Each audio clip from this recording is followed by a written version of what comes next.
यो भिडियो चाहिँ अन्तिमसम्म हेरिदिनु होला। चाहिँ चिया आइपुगेँ। कहिलेकाहीँ चाहिँ हेर्दै हेर्दै सेड्युल चेन्ज हुन्छ कि थाहा। फाइनली नाम्लो लिएर हिँडिरहेको छु। म चाहिँ अहिले बोकेर हिँडिरहेको छु। धेरै पछि घाँस काट्यो क्या, हात चुस्सो पारिहाल्यो।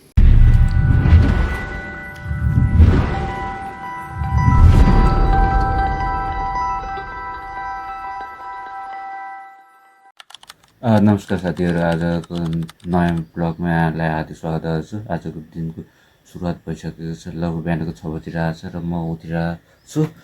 चाहिँ आजको दिनको के कस्तो रुटिन छ सबै देखाउने छु। यो भिडियो चाहिँ अन्तिमसम्म हेरिदिनु होला। Stay tune, like, subscribe, share गरिदिनु होला। फाइनली यहाँ चाहिँ आगो बालेर कोनो बसालिरहेको छु। म चाहिँ फ्रेस बस्दैन, फ्रेस हुन्छ छु। अनि पानी तात्दाखेरि गोसोर फाल्यो, फ्रेस भइसक्छु म अब। अनि त्यसपछि चिया खानु पर्ला बल्ल। त्यसो माहौल बिहानको माहौल यस्तो खाइतो छ, यस्तो बस्यो। अब भोलि काम सकिन्छ छ। अनि त्यसपछि कपाल र दाह्री फाल्ने अनि कुरो भइरहेको छ। हेरौँ अब के कस्तो कन्डिसन हुन्छ नि त्यसपछि थाहा हुन्छ। बिहान त आवाजै अर्कै आउँछ कि घोक्रो फुले जस्तो, केक फुले जस्तो साउन्ड आइरहेको छ कि।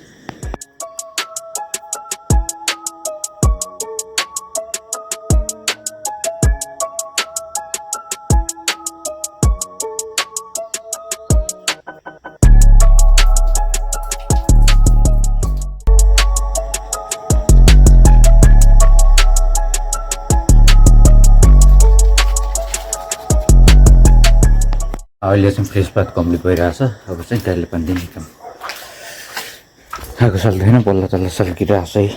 अब चाहिँ 10देखि 15 मिनटमा पानी तात्छ अनि ट्याक्टर पारिदिन्छ अनि चिया खाने। त्यसपछि दिउँसो प्लान त छँदैछ। के छ भन्दाखेरि ढोल लिएर आउने, बाख्रालाई घाँस काट्ने, अनि चाहिँ गाईलाई पानी दिने, त्यही हो आज काम। अनि रुम मिलाउँछ एउटा कुरा। अनि एउटा कुरा अर्को काम छ, त्यो चाहिँ गर्ने बेला भन्ने छ ट्याक्कै लाएर। यहाँ चाहिँ चिया आइपुगेँ। यहाँ आगो सल्केको छैन, आगो सल्किन गाह्रो भइरहेछ। त्यही माथि यहाँ चिया आइपुग्यो।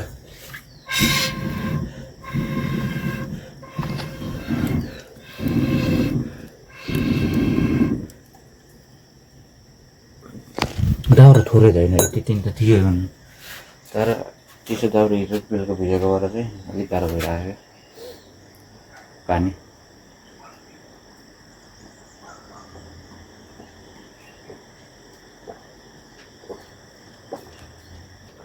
यहाँ चिया, कालो चिया।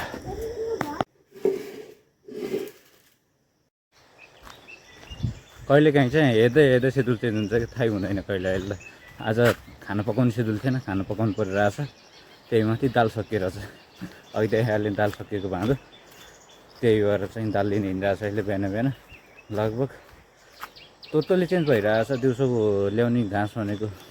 अहिले मौसम यस्तो भइरहेछ कि मौसम टोटल चेन्ज भइरहेछ। अहिले घाम देखिरहेछ। दिउँसो पानी पर्ने सम्भावना बढी भइरहेछ, किनकि आज ल्याएर सकेन भने भोलि धान रोप्ने त भोलि बिहानै ट्र्याक्टर आउँछ।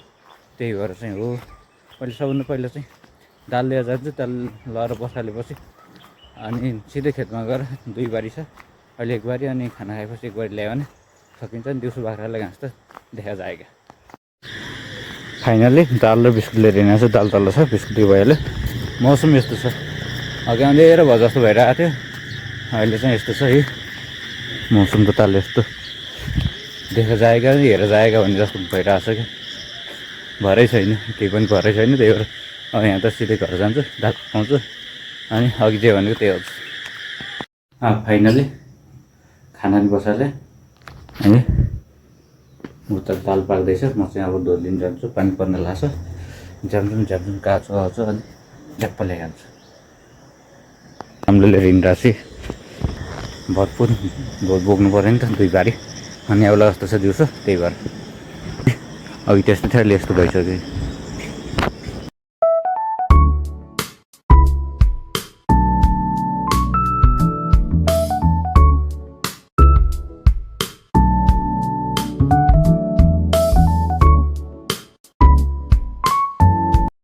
फाइनली 1 बारी काटिसक्यो। अब 1 बारी बाँकी छ क्या। लगभग 1 बारी भन्दा नि कम छ त्यता। यता नि 1 बारी भन्दा कम छ कि 2तिर 1 बारीको भन्दा कम छ। त्यो मिलाएर पहिला काँचो आउँछ नि कति लान सक्छु।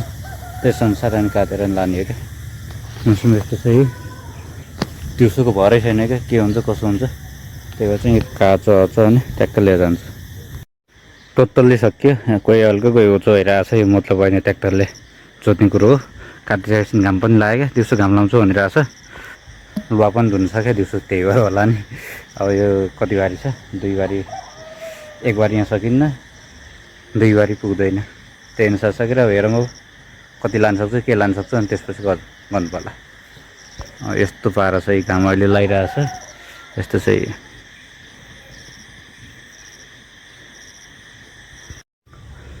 सबसे ठुलो बारी हाल्छु क्या कहीँ छैन त काटेर राखेको अलिअलि पार्छ नि 500 मिल्छ हजुर अहिलेसम्म सबभन्दा ठुलो भारी हो कि अहिलेसम्म लगाए बराबर यो वर्षमा ढोललाई बराबर सबसे ठुलो भारी हो यो फाइनली म चाहिँ अहिले बोकेर हिँडिरहेको छु लास्टै गर्नु पर्छ क्यान यो 2 चोटि आउनु एकैचोटि आउँछु भनेर लिएर हिँडिरहेको छु तरकारी पकाउनु रेडी भत्ता तल आलु छ यहाँ प्याज मसला अनि डल्ले खुर्सानी सबैले डल्ले खुर्सानी टोक्छन् मैले चाहिँ फ्राई हालेर भुटेर खान्छु क्या त्यो पाएर अब दाल नि पुरै उम्लेछ यो कराईमा अब यहाँ आगो सल्काउँछु बिहान सल्काएको भए पनि फेरि सल्काएर पकाउँछु फाइनली तरकारी पनि पाकिसक्नु लाग्यो यति तरकारी भए त मलाई पुग्छ नि त अहिले लाइन पुग्छ दिउँसो लाइन पुग्छ क्या दिउँसो नि भात धेरै पकाएको छु क्या फ्राई राइस बनाएर खाने भनेर त्यही भएर चाहिँ अहिले तरकारी बनाइरहेको छु दाल त्यहाँ भइहालेको हो आगोमा पकाएको छुट्टै हुन्छ कि स्वादिष्ट छुट्टै हुन्छ त्यही माथि फेरि नि ग्यास सतेज हुन लाग्छ त्यही भएर चाहिँ आगो बिहानदेखि फुकिन्छ नि त गाईलाई पानी तताउने भन्ने भएर त्यही भएर चाहिँ आगो थियो त्यही भएर आगोमा पकाएको कि 5-10 मिनटमा पाकिहाल्छ अहिले बिहानको 9 बजेर 15 मिनट गइरहेको छ अब टिभी खोल्छु अनि त्यसपछि टिभी हेर्दै खाना खानै गर्नु पर्ला एउटा बानी यस्तो भइसकेको छ कि टिभी हेर्ने कि मोबाइल हेर्ने बानी भइसकेको छ कि टिभी नहेरिकन भएको छैन मोबाइल हेरेन पनि भएको छैन क्या त्यो चाहिँ एउटा न एउटा चिज चाहिन्छ तरकारी भयो दाल भयो भात भयो अब ट्याकटुक थालमा हाल्छु अनि खाइहाल्छु काम धेरै छ थोरै होइन काम धेरै छ त्यही भएर पहिले खान्छु भाँडा मस्काउँछु चम्काउँछु अनि त्यसपछि अरू काम गर्छु सबभन्दा पहिला चाहिँ कौलो धुन्छु भनेर आएको छु कि आज धुन्छु भोलि धुन्छु थाहा छैन पानी नि आउला जस्तो छ पानीले आउँदाखेरि अलिक झ्याउँछ क्या त्यही भएर पानी नि बादल झरिसकेको छ वरिपरि यस्तो गर्छ त्यही भएर चाहिँ 1-2 घन्टा हेर्छु के अनि त्यसपछि आन भने अनि त्यसपछि अनि धुनु पर्ला पानीको विश्वासै छैन कि कहीँ गएर पानी भिज्यो भने म खेर लगाइहाल्छ यहाँ खाना खान लाग्छु यहाँ टिभी हेर्नु लाग्छु ब्लग कसको ब्लग आफै बोलीले चिन्नुहोस् यहाँ चाहिँ खान लाग्छु एकदम बाहिर मौसम यस्तो है जति बेला पनि बाहिरको मौसम तिमी देखाएको हुँदैन काम छ नि त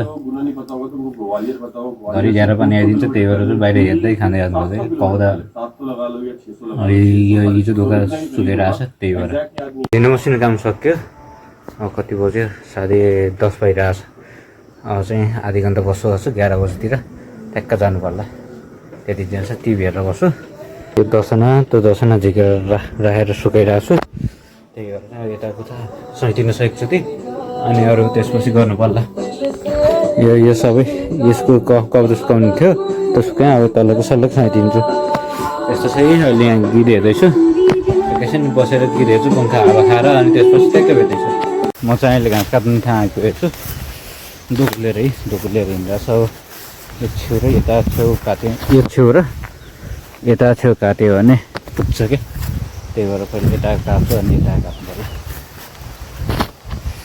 अब चाहिँ दुईवटा च्यानल छ नि दुईवटै च्यानलमा भिडियो हाल्नु चाहिँ एउटा च्यानल चाहिँ रिकभर भएको थिएन के भयो थियो भिडियो हाल्नै नमिल्ने भएको थियो बल्ल भइरहेको छ अब दुईवटा च्यानलमा भिडियो कन्टिन्यू आउनेछ धेरै पछि घाँस काटेको हात चुस्सो पारिहाल्यो आधा नि बसेन डोको यहाँ चुस्सो पारिहाल्यो यस्तो चाहिँ घाम पनि यति चर्को लाग्छ त्यो सेउलामा अर्केर हात काटिहाल्यो क्या बाँसको सेउला काटेर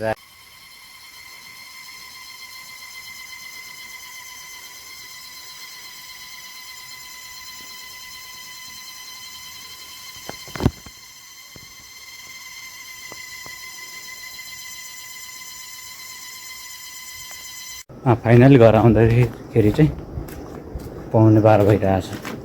एकछिन बस्छु पसिना बगाउँछ अनि सलक्कै फ्रेस हुनु पर्ला अनि त्यसपछि अनि हात्ती मिलाउँछु, यता पनि मिलाउँछु, यता हात्ती मिलाउनु छ। हेर म कुन पहिला मिलाउँछु त्यसपछि थाहा छैन। फाइनल्ली यहाँ चाहिँ कपडा धुने बेला छ। झोलान मैले ओर्खेर अनि झोलान धुनु लाग्छु। यहाँ कालो कालो छ, सबै कालै भइसकेको छ कि त्यही भएर यो सरमा हालेर अनि भोलि धुनु पर्ला। यो चाहिँ आज धुनु पर्ला यो कपडा। बाहिरको मौसम यस्तो छ है। फाइनल्ली यति रदहरू भ्यायो। एक पानी खानु नपाएर गरेर आएको छन् कि क्या अब कहिले पानी दिन्छु अनि बिहानको भात छ, भात भुटेर खान्छु। यही छ। चिया खानुलाई चिया खाइन, आज चिया छोड्छु भने छोड्छु कि अब दिउँसो खाँदिनँ, बिहान मात्रै खान्छु।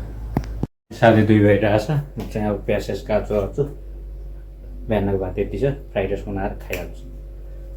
अरू भन्दा नि डल्ले खुर्सानी हालेर बिउ छँदैछ है। यति भए पुगिहाल्छ मलाई। डल्ले खुर्सानी हाल्छु, प्याज स्याज हाल्छु आज अनि खाइहाल्छु। यो नि फ्राइड राइस प्याज छ, खुर्सानी भइहाल्यो, अरू केही नि हालेको छैन। चना थियो, चना हाल्न झ्याउ लाग्यो क्या। चना भुट अनि फेरि आएर त्यसलाई लाग्छ 10-15 मिनट चना भुट्नु। त्यही भएर चाहिँ फ्राइड राइसै हुन्छ कि 5 मिनट त झ्याम्रो भुट्यो अरे खायो अरे अनि आफ्नो काम धेरै नि छ। 2:30 भइसक्यो, काम धेरै छ। यता कोथा मिला खाएन, आफ्नो कोथा मिला खाएन। हेरौँ आफ्नो कोथा त कति बेला मिलाउँछु, पहिला यताको कोथा मिलाउँछु भने लासु फेरि पहिला भुतुङ पारेको छु नि त बाहिर सबै टेन्सन। त्यही भएर चाहिँ अब यता खाजा खान्छ नि त कोथा मिलाउँछु सिधै। फाइनल्ली यो कोथा सफा भयो, तर मेरो कोथा सफा होइन। आज भोलि त्यो सर्नु पर्ला। भोलि रोपाइ छ। बिहान ट्र्याक्टर आउँछ भनिरहेको छ। बिहान जानुपर्छ ठुलो ट्र्याक्टर हो, पानी सानी धेरै हाल्नुपर्छ नि त भोलि। त्यही भएर चाहिँ भोलि बिहान बनाएर सकिन्छ अनि खाना खाएर आएर अनि घरको काम गर्ने अनि त्यसपछि रुम मिलाउने आउनु पर्ला। रुम यस्तो भद्रगोल छ देखियो भने गाली हाल्छन् कि मलाई। त्यही भएर सबभन्दा पहिला चाहिँ रुम मिलाउँछ। सधैँ घर बस्छु नि त, त्यही भएर टाइम जति नै हुन्छ अब ट्याक्टर मिलाउने अनि राख्ने, त्यसपछि आउनु पर्ला। दिन्छु कि दिन्छु, पर्खी क्या पर्खी ल कोपर ल।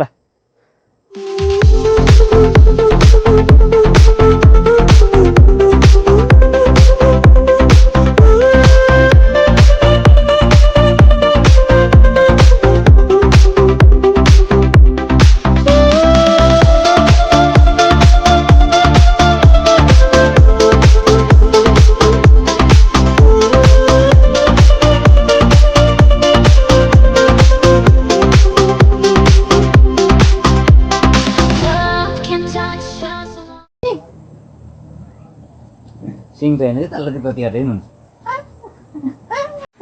फाइनल्ली बल्ल तल्ल आगो सल्काएर कराई बसिरहेको छु।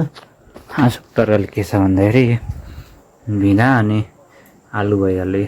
यो दुइटा हो। त्यस्तो छ पारा अहिले लगभग 15-20 मिनट लागेको मलाई आगो सल्काउनु। अझै धुवा पुत्ताइरहेको छ। यस्तो चाहिँ माहौल। लगभग बेलुका कति बज्यो भने 6 बजिरहेको छ। माहौल यस्तो छ। कौदान उता खाने यत्तिकै छ। पानी पर्ला जस्तो भएको छ। भोलिको दिन राम्रो पर्यो भने ठिकै हुन्छ। त्यसपछि धान रोपेर भइन्छ, निउतोको ढुक्क हुन्छ क्या। त्यही भएर अहिले तरकारी बनाउँछु अनि त्यसपछि बनाइसकेपछि ट्याक्कै भेटिन्छु।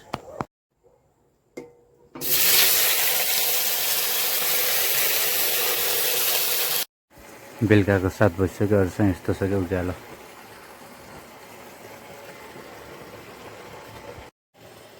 सबै काम भ्यायो। अब चाहिँ खाना काम मात्रै गइसक्यो। पकाएर गइसक्यो।